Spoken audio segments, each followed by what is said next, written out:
Bom dia, meus queridos irmãos. Bem-vindos ao nosso canal de estudos bíblicos. E também fazendo agora a Escola Bíblica em Casa. Estamos seguindo as lições da Escola Bíblica Dominical, estudando nesta oportunidade a carta de Paulo aos Efésios. Nosso último estudo baseou-se no capítulo 3 da carta de Paulo aos Efésios, onde procuramos mostrar a separação que havia entre judeus e gentios e como que nesta dispensação da graça, esta barreira ela foi eliminada. E nós temos no plano de Deus agora um só povo, uma igreja, que é o mistério que Deus estava reservando para revelar na plenitude dos tempos através de Jesus. E agora então, um povo só se formando nesta igreja. Então nós vimos que esta barreira entre gentio e judeu foi eliminada. E a lei que vigorava como uma forma de identificar o pecado e de punir o pecado, esta lei foi totalmente cumprida por Jesus na cruz do Calvário e ele levou sobre si a nossa condenação. E agora somos regidos pelo Espírito Santo de Deus e temos então o início de uma regência nova. E essa regência nova, ela não está mais subordinada às condenações da lei. Pois bem, hoje nós vamos estudar o capítulo 4. E o capítulo 4, ele está relacionado a uma preocupação do apóstolo Paulo, que é a seguinte: ora, se agora temos apenas um só povo e a lei que de fato ela vigorava na antiga aliança e que agora as penalidades e a morte que a lei prescrevia no caso de sua transgressão já não existem mais porque Jesus já levou a condenação sobre si na cruz do Calvário. Então, a questão é, se não vigora mais a força da condenação da lei e da morte, então o que vigora para guiar a santidade e a ética da nova criação em Cristo Jesus? O que regula esta existência na dispensação do mistério de Deus? Isto é, esta nova realidade comunitária formada de todos os seres humanos que creem em Cristo, que é a igreja. Pois bem, a lição da Escola Bíblica Dominical traz como tema o desafio da unidade em Cristo. E o autor foi muito feliz, o autor das lições da EBD, pastor, colega nosso, ele é presidente da Associação Batista Litorânea Fluminense e também é o pastor da Segunda Igreja Batista de Cabo Frio, pastor Hudson Galdino da Silva. Muito feliz nas lições. A revista da Escola Bíblica Dominical desse trimestre está uma bênção. Eu estou fazendo apenas aquilo que entendo ser a contribuição para as lições deste trimestre. Então, a minha contribuição é aquela de trazer um complemento às lições impressas na revista da Escola Bíblica Dominical. Neste trimestre, como estamos estudando as cartas paulinas, é claro que a doutrina é tão profunda que sempre nós vamos poder escolher algum ponto para podermos aprofundar o nosso conhecimento na fé cristã.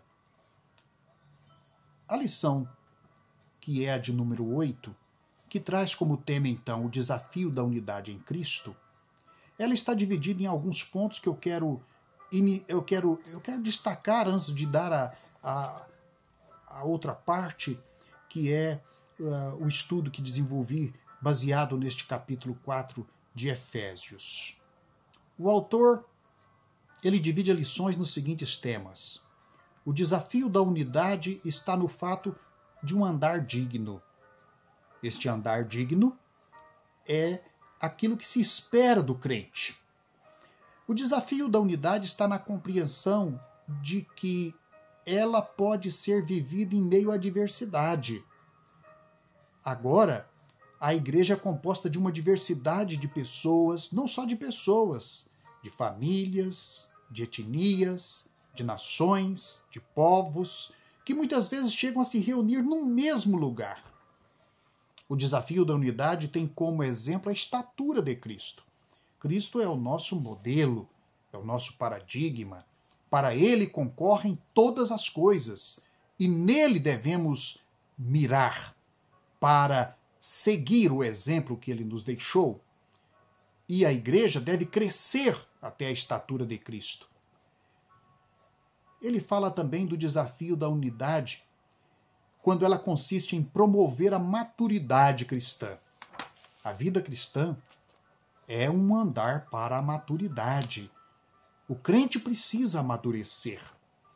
O desafio da unidade promove ética de vida relacional com Deus e com os homens. Que ponto interessante.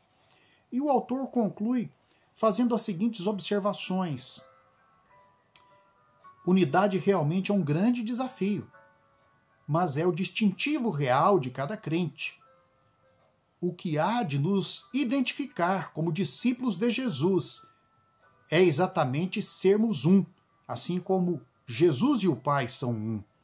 No mundo que propaga o isolamento, a intriga, o ódio, que quer arraigar o ressentimento, o rancor, a igreja surge por ordem divina para viver a diferença de relacionamento numa unidade santa, sábia e coerente. Como viver esta unidade? Primeiro, preservando e enfatizando na vida os valores do reino de Cristo. Segundo, tendo entendimento de que o fato de ser diferente não pode impedir de viver a unidade. Terceiro e último, desenvolver a unidade e tendo Jesus como a perfeição a ser buscada. Que bênção, não é? Eu gostaria então agora de encaminhar o estudo do capítulo 4 da seguinte forma. Uma vez que nós passamos pelo processo da dispensação da graça, que iguala e que não faz mais a distinção por conta da lei mosaica, mas prevê então uma nova realidade para regulamentar e construir esta unidade da igreja, eu queria pensar então na nova espiritualidade. Se nós tivemos no capítulo 3 uma nova ética, então agora nós precisamos ter uma nova espiritualidade. A espiritualidade é a forma de viver a vida cristã, dominado internamente pelo Espírito Santo de Deus. Que nova espiritualidade então devemos esperar desta nova dispensação e que devemos buscar para a nossa vida cristã? Não se esqueça que a nova criação não colocou um fim na natureza humana terrena, que se inclina para o pecado ainda. Vigora apenas em parte a nova criação, é o já e o ainda não, como muito bem colocou Oscar Cullmann na sua teologia do Novo Testamento. Esta doutrina vem do próprio Senhor Jesus, que na verdade disse: vigiai e orai, porque o espírito está pronto, mas a carne é fraca. Lá em Mateus 26, 41, Jesus vai declarar com muita ênfase, quando ele estava no jardim do Getsêmani: vigiai e orai, para que não entreis em tentação. E aí vem a parte agora que eu quero destacar. O espírito, na verdade, está pronto, mas a carne é fraca. Ou seja, a força do novo coexistindo com a fraqueza do velho. O apóstolo Paulo entendeu bem esta distensão temporal e existencial, este intervalo entre o já e o ainda não, este tempo entre aquilo que é a adoção que nós recebemos da parte do Pai em Cristo Jesus, que é o já, e aquele futuro que é o da parousia, a volta de Cristo em glória para nos redimir completamente, a vindoura ressurreição. Entre a primeira e a segunda ressurreições, então, nós estamos vivendo neste tempo de esperança. E espera. O crente segue o modelo que vê em Cristo e o modo de enfrentar as tentações e as aflições deste mundo, segundo as pisadas de Cristo, como diz o apóstolo Pedro, na primeira carta, capítulo 2, versículo 21, quando ele diz: Jesus deixou as suas pisadas para que nós sigamos-las. Paulo ensina que o crente vive em um caminho, é um andar, um caminhar. Por isso, a ética está definida já no primeiro versículo deste capítulo 4. E o capítulo 4 começa dizendo assim: Rogo-vos, pois, eu, o prisioneiro no Senhor, que andeis de modo digno da vocação a que fostes chamados, com toda a humildade e mansidão, com longanimidade, suportando-vos uns aos outros em amor, esforçando-vos diligentemente por preservar a unidade do Espírito no vínculo da paz. Há somente um corpo e um Espírito, como também fostes chamados numa só esperança da vossa vocação. Há um só Senhor, uma só fé, um só batismo, um só Deus e Pai de todos, o qual é sobre todos, age por meio de todos e está em todos. Todos aqui é a maneira de Paulo reunir debaixo de uma só fé judeus e gentios. Veja que o capítulo 4 começa afirmando esta igualdade, esta reunião igualitária dos diferentes, judeus e gentios, seja em qual parte estiverem, qual parte do mundo estiverem. Eles estão agora espiritualmente reunidos debaixo de uma égide do Espírito e de uma dispensação da graça e de um senhorio de Cristo. Não há diferença. Pois bem, o apóstolo entendeu bem, portanto, esta realidade. Paulo afirma que o crente deve viver andando de modo digno da vocação com que foi chamado. Andar é a palavra-chave para a nova espiritualidade. É o caminho a ser percorrido.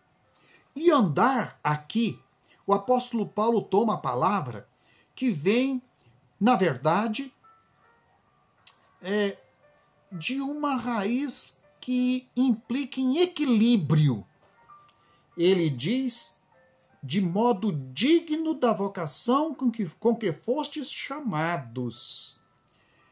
Este modo digno é uma fórmula teológica, ética da nova espiritualidade. O modo digno. O que é digno daquele que recebeu a adoção do Pai em Cristo Jesus? Então, Paulo vai colocar aqui uma palavra que vai ser o eixo desta nova espiritualidade, que é a palavra axios. Esta palavra significa valor. É o eixo. Paulo diz: andeis de modo digno da vocação com que fostes chamados. Este valor. Olha, Paulo coloca algo substancial aqui. Se a espiritualidade não é regida pela lei judaica, então como é a nova vida? Quais os critérios? Quais os limites? O que vai, de fato, coibir o mal e refrear a carne, se não é mais a lei? Ou seja, se ela não tem mais o aguilhão, se ela não é mais a causa da morte pela transgressão. Há alguma coisa que tem que exercer a força condicionadora que vai, então, reprimir as fraquezas da carne e colocar limites. Pois bem, vede que o novo vale para os gentios e para os judeus.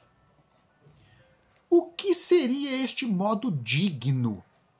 Então, é a pergunta que nós vamos levantar neste início do capítulo 4. Porque vai dar o tom para todo o capítulo. Axios é a palavra-chave, como eu já disse. Significa valor. Ora, Paulo conclama. Aqui ele diz, eu rogo-vos. Portanto, é uma conclamação. Há um sentimento ou há um despertamento que vem do valor que cada um descobre em si. Não pelo que pensa de si, mas pelo que Deus pensa dele e lhe confiou pela adoção em Cristo Jesus. Não mais por força da lei e força de mandamentos com virtual castigo, mas como resposta de amor, porque Cristo morreu por cada um de nós. Isto é o que Paulo afirma no capítulo 3, versículos 17 a 19. É porque Cristo morreu por nós. É agir por puro amor a Deus e de Deus. A palavra agapau. O amor é o ágape de Deus, ou o agape, que nos constrange.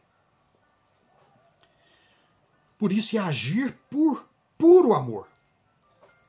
Pois bem, a nova espiritualidade, então, é a obra do Espírito Santo em nossas vidas, ou seja, é a plenitude de Deus. A plenitude de Deus em nós substitui aquilo que era a repressão da lei em nós. Mas Paulo traduz esta obra em um apelo ao coração do crente, ao coração do homem, para que este responda com base na descoberta do seu valor, outorgado pela adoção na família dos salvos em Cristo. Este imenso, infinito privilégio é o que deve tocar a consciência agora, para que a consciência possa agir de modo digno da vocação com que foi chamada.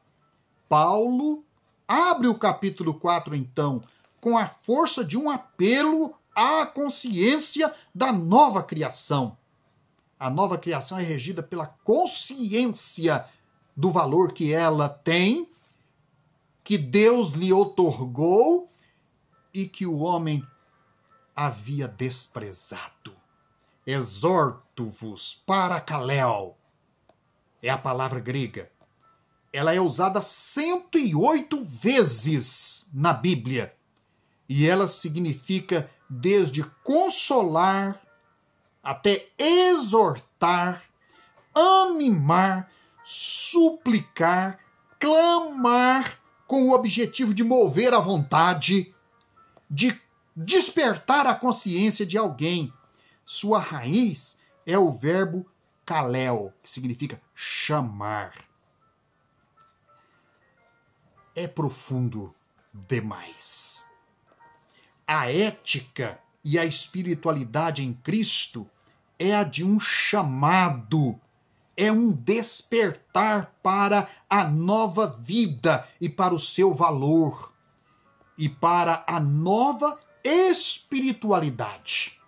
Não aquela espiritualidade cerimonialista da lei no Antigo Testamento, mas a espiritualidade que enche a alma, que chama a alma, que busca na consciência o seu valor próprio, o chamado, a voz, a proposta do Senhor.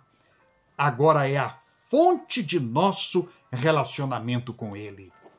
Que coisa maravilhosa é esta identidade nossa com o Senhor Jesus Cristo e este nosso relacionamento nesta família criada por Deus agora, para substituir a antiga aliança. A nova aliança é a aliança de Jesus à mesa com seus apóstolos. Não nos relacionamos com uma lei, nem com um outro tipo de religião. Nossa comunhão é com Cristo e o Pai no Espírito Santo diretamente. É a nossa consciência diante do Pai em graça salvadora e em adoração. É isto que significa andar com Deus. Enoque andou com Deus, isso lá no período dos patriarcas, bem anterior à lei outorgada no Sinai.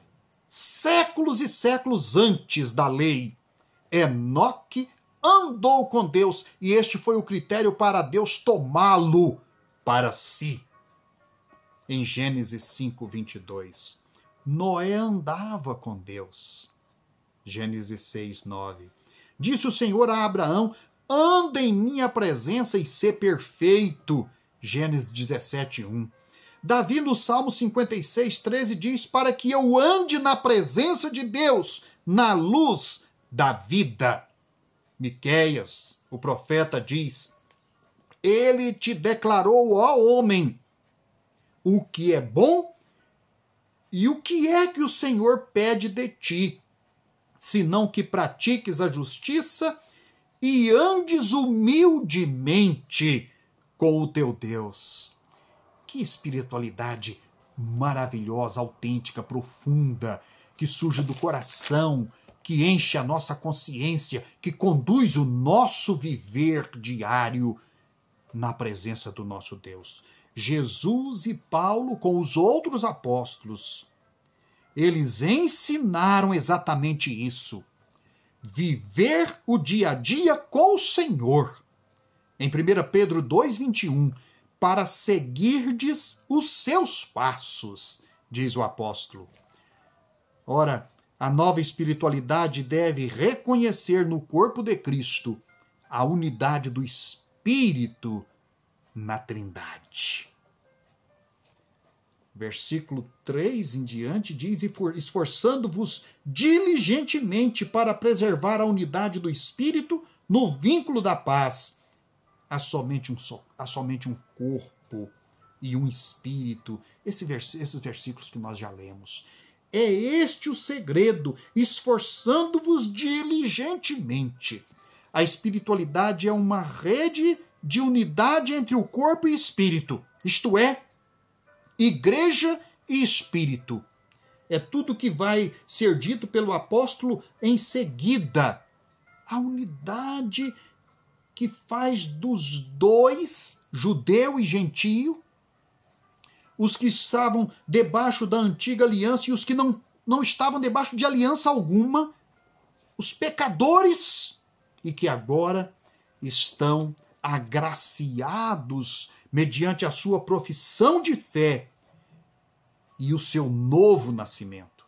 Aliás, profissão de fé e novo nascimento valem tanto para o judeu quanto para o gentio agora. Este agora é o critério, é a porta de entrada na nova dispensação, é a porta de entrada para a nova aliança. Um só Deus e Pai de todos, judeus e gentios. Aquele que é sobre todos, judeus e gentios, age por meio de todos, judeus e gentios, e está em todos. Portanto, não pode haver separação, não pode haver preconceito, não pode haver racismo. Uma vez em Cristo, não há mais divisões espirituais por nenhuma razão. mesmo por rancores milenares como aquele que existia entre os judeus em relação aos gentios, e entre os gentios em relação aos judeus que os considerava de fato orgulhosos, soberbos em sua religiosidade do Antigo Testamento. Os judeus eram perseguidos entre as nações por causa da sua exclusividade ao Deus único. Então o preconceito não era só dos gentios, dos judeus para com os gentios. Era também um preconceito e uma perseguição da parte dos gentios para com os judeus. Os muros caíram, como afirmou muito bem o teólogo filho de Karl Barth, chamado Marcus Barth, no título do seu comentário aos Efésios. Aliás, o Marcus Barth é um daqueles que redescobriu esta realidade da unidade entre os judeus e os demais povos. A vivência diante de Deus é a mesma. E a reconciliação com Deus passa pela reconciliação entre judeus e gentios e judeus. Há que haver uma aceitação mútua para que haja, consequentemente, uma aceitação de ambos perante Deus. Vamos parar aqui um minuto e voltamos logo em seguida com o restante do estudo desta lição.